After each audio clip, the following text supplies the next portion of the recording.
A lot of players I've talked to have expressed concern. They're wondering why Hardline has turned into a full standalone game, and some of these people are thinking, oh, it's more of a DLC, oh, it should be a DLC.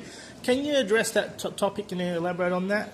Yeah, I mean, I think that's part of the reason why we're doing the beta now, to show people that we've got a game that stands on its own. We did the beta previously at E3, and we took a bunch of feedback from the community to really show that this is a game that has its own merits and stands on its own 2 feet. And hopefully with what you played today, you got to experience something that you guys all think is a full game. And obviously there's much more content to what you played today in an entire single-player campaign. But I think the game itself stands on its own 2 feet.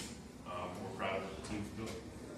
So from a single-player point of view, it would be comparable to, say, a typical Battlefield single-player campaign in length and size. It's not going to be like, for example, mini... No, it won't be. Yeah, it'll be kind of like, 6 to 10 hour campaign. Yeah, okay. Typical size of a first-person shooter size of campaign. Will there be a battle mode inspiration, something similar like we have with Battlefield 3 and 4? Yes, absolutely. The exact same functionality exists for our games as well. Do we have platoons as well? That is a good question. I would need to talk to the battle log guys to sort all that stuff out. We can get you an answer to that.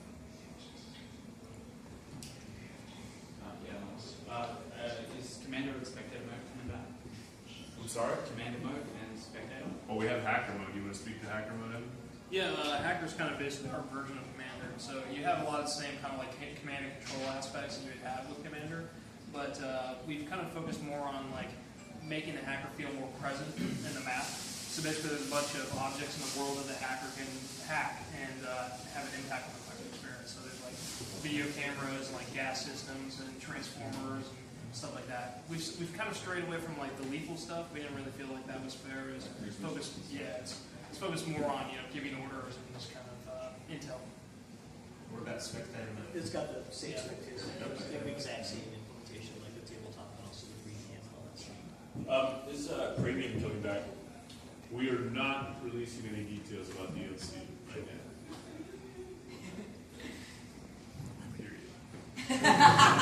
Yeah. Stay tuned. What are the fundamental differences between the major platform versions of the game?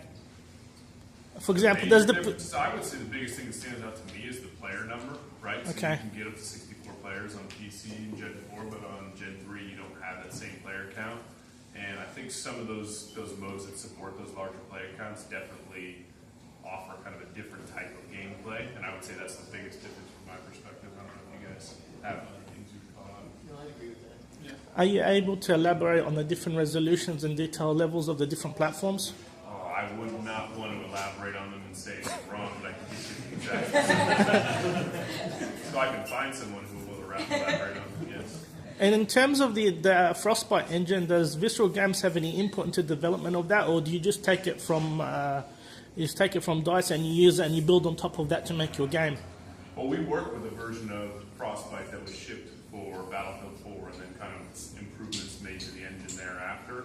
And there's an entire central team of Frostbite developers who are based out of the DICE studio in Stockholm. And so we work with those guys to request new features and to provide feedback. And that goes for the other EA teams who are on that engine as well. Do you have any particular examples, for example, specifically with Hardline, things you've added in or things you've asked to have put in the engine?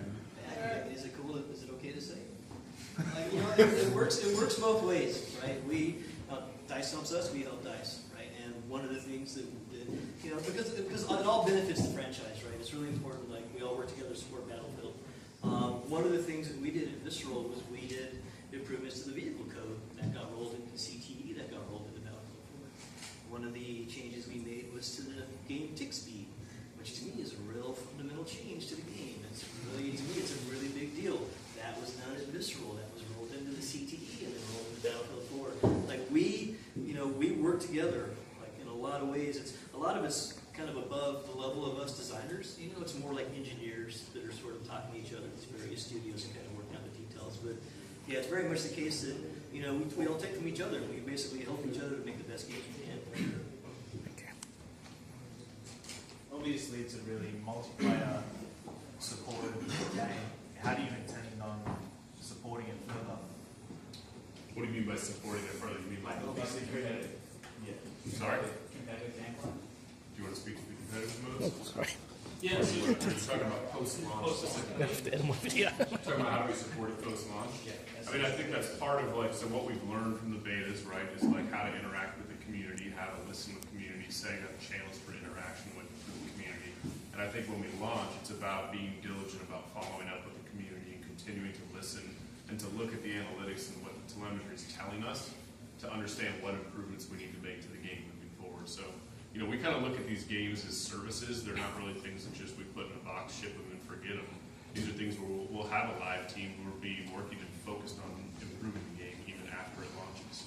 So we'll be looking at things like tuning and balance and persistence and progression and everything, and making sure that we're listening to the feedback from the players and ultimately making the game a better experience.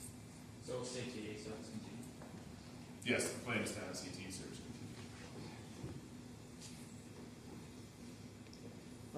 One of the things a lot of players are concerned about was that the launch of Battlefield 4 wasn't the smoothest. Obviously, you're working alongside DICE in developing this. How integral to ensuring a smooth launch are these beta processes? I mean, I think they're fundamental to our success. That's why we've done 2 of them now. Well, 2 of them as of next week. But the closed beta was a lot of, I think E3 was a lot to validate that functionally everything we have set up, it works, and also to look at the kind of design that we put together to make sure that the intent of what we were trying to build came across. And with this beta specifically, I think we're looking at functionally from an engineering perspective, does server rotation work? Do all these kind of like map and mode rotations work? And all this stuff that happens on the back end that players don't necessarily know about, but we have an expectation that they should work. We're absolutely trying to validate that and then also validate the design of the game. So I think without these betas, I mean, I don't think we would be anywhere near the position we're in right now to actually launch a stable game. With that said, what's the likelihood of a day 1 patch? That's a very good question. I think we will probably have some sort of a patch at that time, just knowing the amount of stuff that we want to continue to fix as a team. I'm not saying we're going to do that for sure, but I think, you know, it's about making sure that we're diligent about the issues we want to fix and getting ahead of them and listening to the community. You know, there could be stuff that comes out of this beta, as an example, that may be too late to get into certification, but we want to get it into a day 1 patch to make sure it's there for players when the game launches.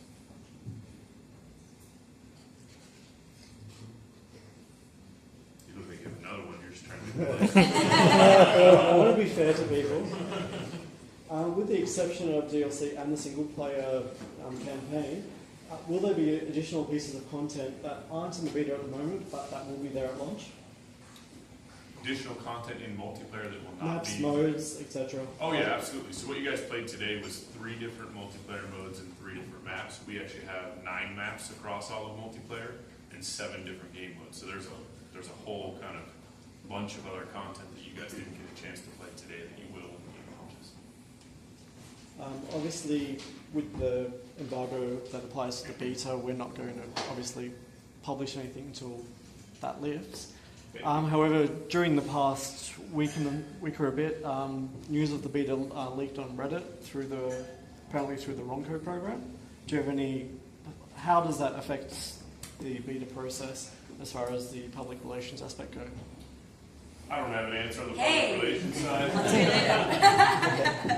This guys would be a good go-to person. But I think at the end of the day, like the beta is going to launch when the beta launches at this point, right? Like we're set, locked, and loaded. So. Is Hardline a franchise or a one-off? You tell me. Because before there have been certain one-offs. For example, there's been Battlefield Vietnam and so on, and those haven't continued. I think a lot of that depends on the success of the game, right? I mean, if you look at like Bad Company, same kind of deal where Bad Company took off and became a series, and you know when you talk to people about Bad Company, you get a lot of nodding heads going like, yeah, bring that back. So I think if Hardline comes out, players love it, and there's a huge commercial and critical success behind it, why wouldn't we go make it? So there's no, for example, formal structure already agreed on in terms of the direction of the game. Okay, so just wait and see. This is a bit off topic, but just going back on what you just said, is there going to be a continuation on the Bad Company series? Is that on the... Very good, very good. We need to talk after. I mean, I don't know. You know, we'll see what the future holds. But I think my personal take is I love the Bad Company series. I would love to see it over. But I don't have any comment on kind of where the series stands.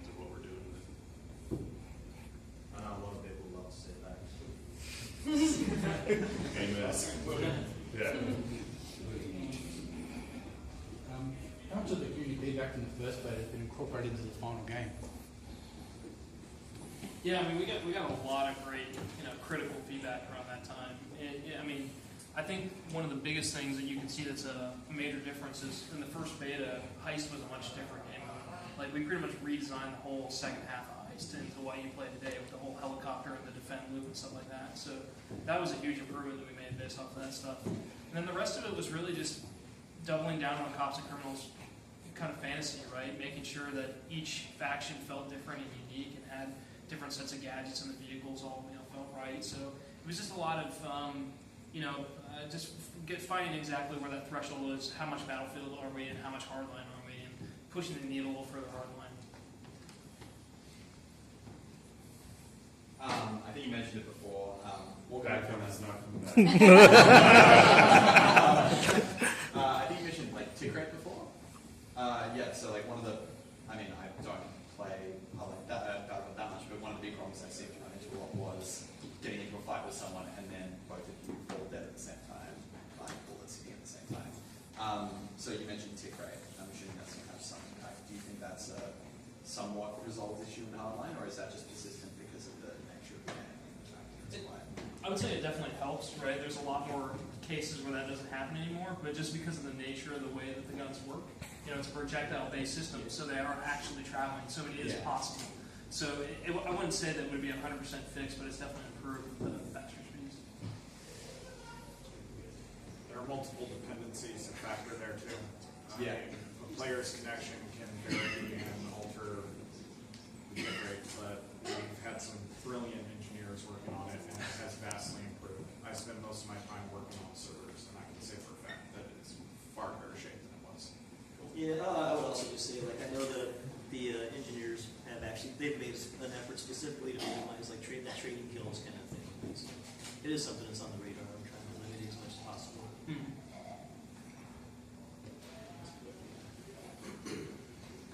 Going through the team, what's your favourite cop movie? What's your favourite police movie? Very good. You're on the team. What are you going with? Die Hard. Which Die Hard? Titanic. No.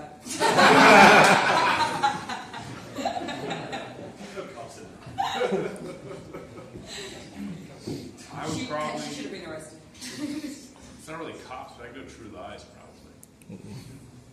It's Heat for me. Probably Heat also. Awesome.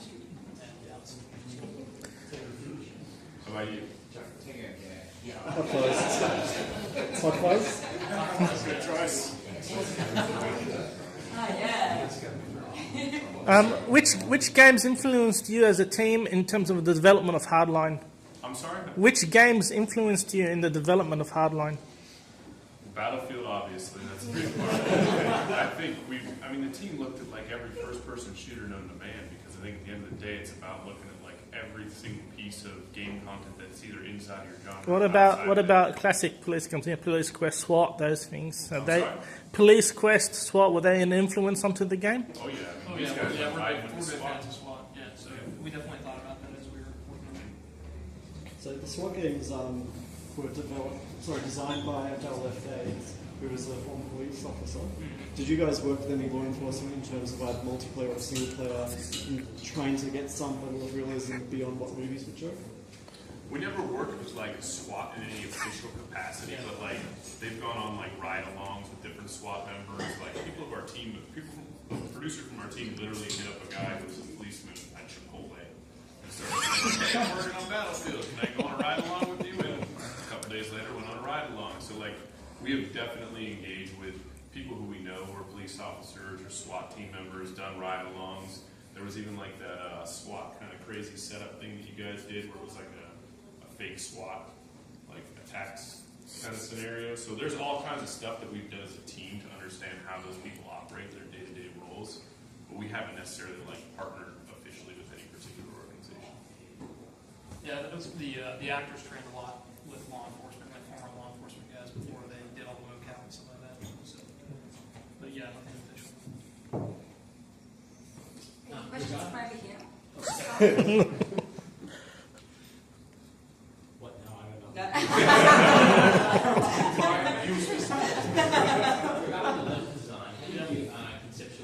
heavy stuff in concept to the final product, and especially like in comparison to say like Battlefield 4, which I guess differed in some way. How did you come from start to finish with these? Yeah, it's really challenging to do level design on this game because we're kind of a new studio to making Battlefield, right? We worked on Endgame a little bit, but we had a new technology to learn, and then we had to basically learn the philosophies that DICE uses when building their maps, and then develop our own for Hardline because it is a much different game. It's a different rock paper scissors, it's a different sandbox.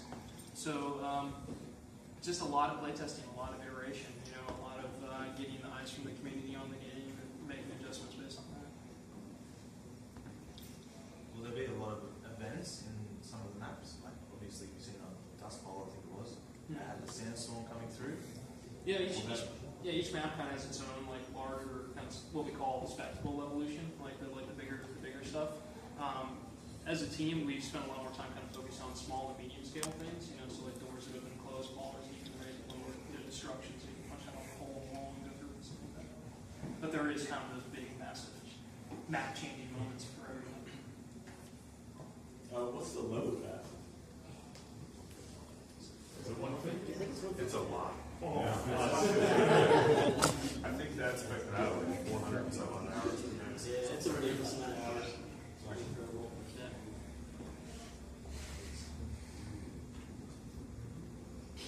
Any more questions or anything specific to what you guys have played? Feedback on what you played today at all? Liked it, loved it? Loved it. Liked it? Yeah. Dust on was a little heavy.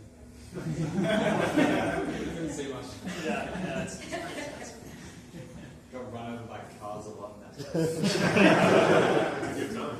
90% of my kills. What about when you spoke before, was anything mentioned about battle packs? So I thought you were going to say bad company. Will it be, unless someone else has already asked it, there's battle packs in Battlefield 4, will it be the same kind of concept in Hardline?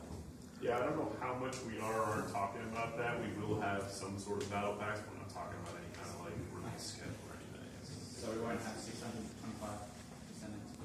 that we can't use. If you pre-order the game, there are 3 unique battle packs at the moment, and also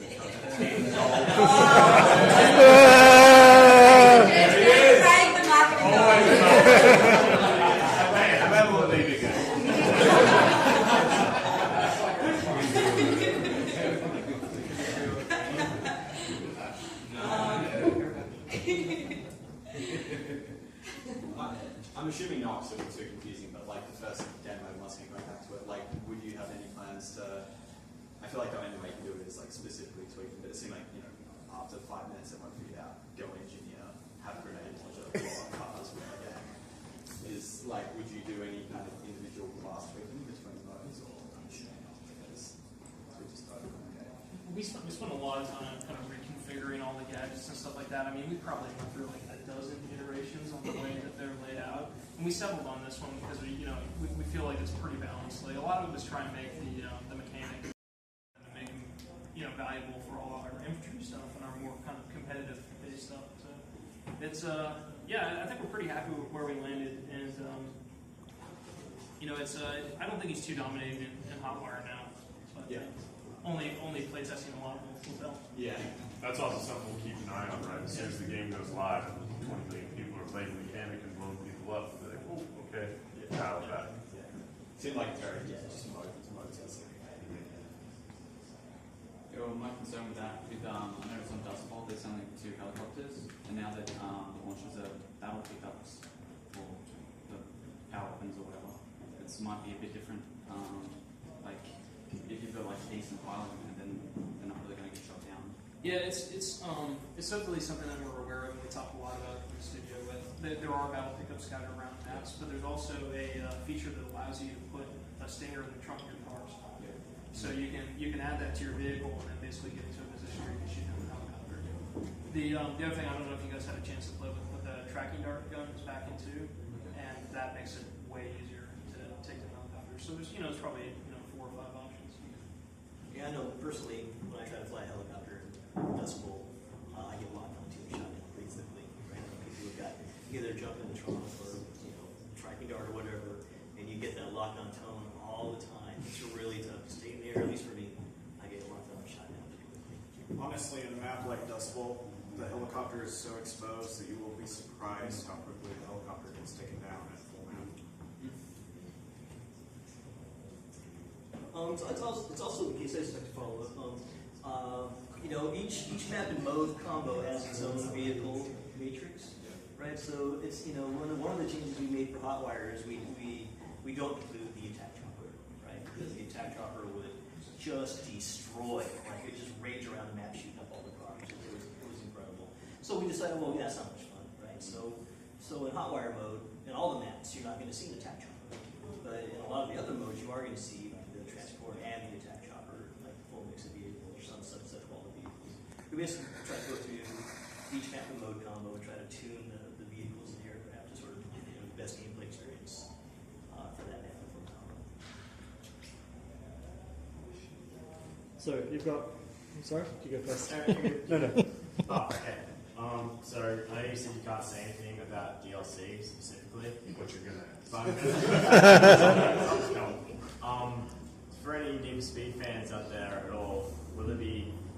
Doesn't have to be a yes or a no, obviously, but you can imply whether there will be any DLC that will come out for skins from cars from Need for Speed, like Eddie's car or Melissa's car from Underground, or like stuff from Need for Speed Most Wanted. Is there any kind of chance of something like that coming out?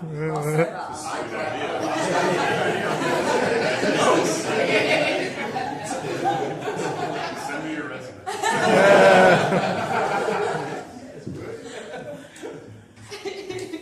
So it's cops and criminals, high-speed chases, fast-paced action. What makes Hardline a Battlefield game? I mean, I think you just nailed them all, right? I think all that stuff, right?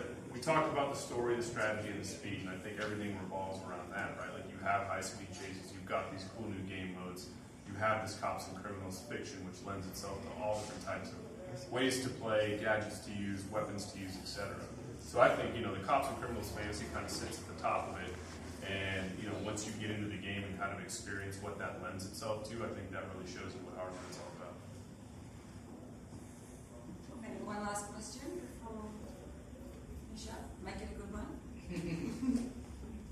There's no press F to pay respects in the single player, I hope.